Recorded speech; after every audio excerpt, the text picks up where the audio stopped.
Hey guys, let's jump right in and get started here. You're looking at an example chart that I generated using astro.com, which you can see in the upper right corner, and I will link that website in the description as well.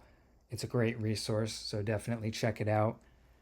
Now, if you're looking at a birth chart for the first time, maybe you've heard of one but never seen one, or maybe you've never even heard of this, congratulations, because you will know what real astrology is now and how it works. And most people who judge it think that it's just the 12 horoscopes, and they'll never even know this. So you'll have this knowledge, and that'll help you a lot. I'm going to do basically a crash course here, telling you everything you need to know that's important, but leaving out any fluff that I don't think is necessary, so that at the end of these videos, you guys can go and look at your own birth charts and have a much better idea of how they work. And then you can decide for yourself whether you think astrology is real or not. So in this first video, let's talk about the houses, which are the different sections of the sky that you see, labeled 1 to 12. And then in my next videos, we'll talk about the planets, aspects, and signs. So starting on the left side, we have the AC. This is your ascendant. It's the degree that was rising on the horizon at the moment of your birth, which is highly significant because this represents you first and foremost, and it's the lens through which you view the world. It's the lens through which you experience everything, and it's kind of your persona in a way as well. So it is the beginning or the cusp of your first house, which is this section here, and it's extremely important because the first house represents yourself, your identity, your ego, everything related to that. So planets there near the AC or in the first house will be extremely significant. Moving on to the second house is a house of resources. So think about your actual material resources, your finances, your assets, property, anything you own that can help you navigate this world. That is going to fall under the umbrella of the second house. The third house represents communication, primarily communication with those who you are in contact with when you're younger. So your siblings are under the third house here, and your neighbors. Those are two good examples. And the third house represents communication and how you process information.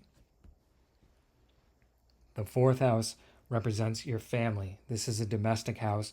You can tell a lot about how you will relate to your family members and what is going on in your family by examining this house. But it's a house essentially of roots and your family.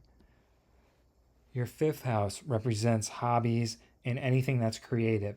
And it doesn't have to have a larger purpose or meaning. It's just anything that you enjoy doing on a personal level. So it could be whatever, arts and crafts, could be astrology, could be fantasy football, whatever your hobbies are, they fall under that house.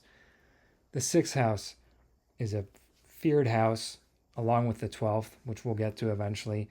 The sixth house represents service, and it's a house of obstacles. It is a physical house, so the types of obstacles related to this house take place on the physical plane.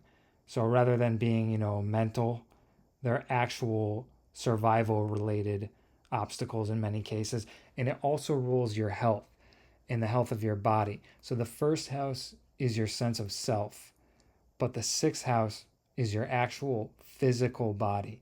So that is one important distinction to make there. Jobs that you work just to survive fall under the sixth house, as opposed to a career, which will be 10th house, and we'll get to that.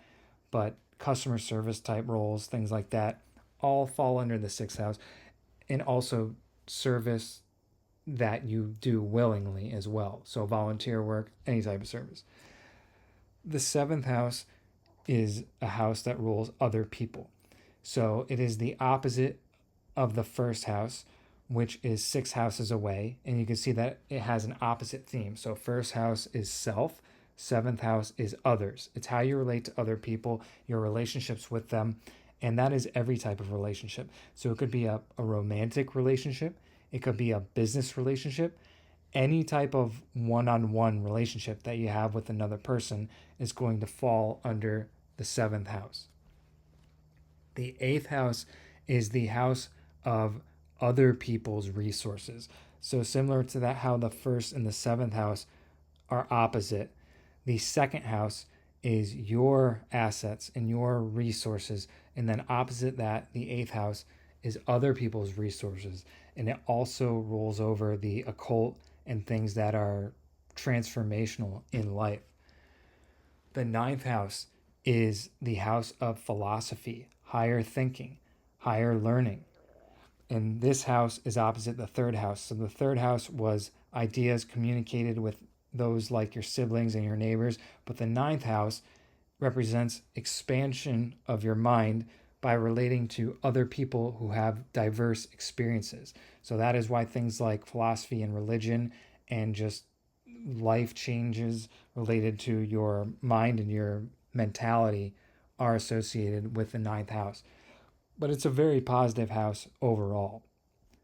The 10th house here is extremely important. So, along with the first house, the 10th house is the other most important house.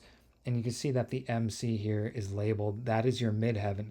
So, this is the highest point in the sky essentially, and it represents the culmination of your efforts. So, you can think of it as the first house, the ascendant, is your starting point in life. And then your achievements are governed by your midheaven. Now, it doesn't have to be an achievement related to a job that you have, right? But it could be. So it could be your career. And if that's important to you, then it often ends up being the case. But really, it's just what you aspire towards in life. It could be any type of goal, but it's going to be your social status in any case. So whether it's related to work or not, your social status, your place in society, and your standing can be seen by the 10th house and the midheaven.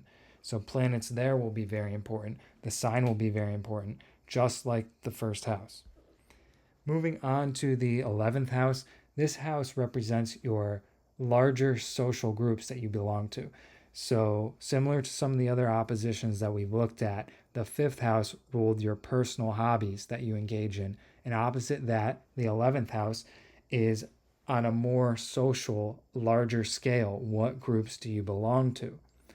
So you may be a part of a team, whether it's a mixed martial arts team or a debate team, whatever the case is. You may belong to a group and you may associate with certain people.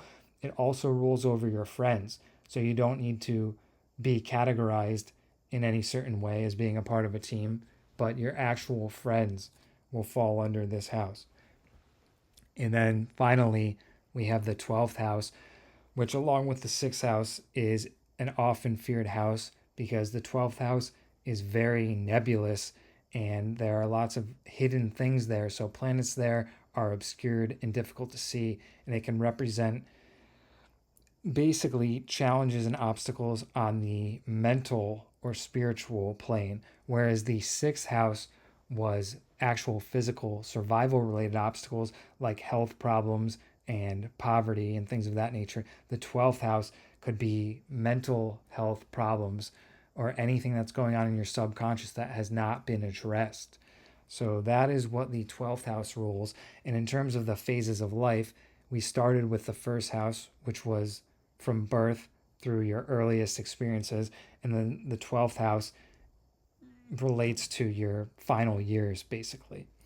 But that's it for the houses. And again, this was just a brief introduction. I wanted you guys to have an understanding of exactly what the components are of a birth chart and what is important to understand. So at this point, you understand the basics of the houses, which is great. And in my next videos, I'm going to go over the planets and the aspects and the signs, and then we'll do an overall interpretation. But I hope this helped, guys, and I hope that this really does unlock a whole new world for you. And I myself, I just want to say, didn't even really believe in astrology at first, at least not by default. I was skeptical. And then when I learned what it really was and started learning all this stuff and looked at my own chart, that was when I thought, wow, this is too accurate for it to not be real. So anyways, I hope this helps you. It's a great tool for understanding yourself. And You guys will learn a lot from my videos, so I hope you stick around and continue to watch them, and have a great day.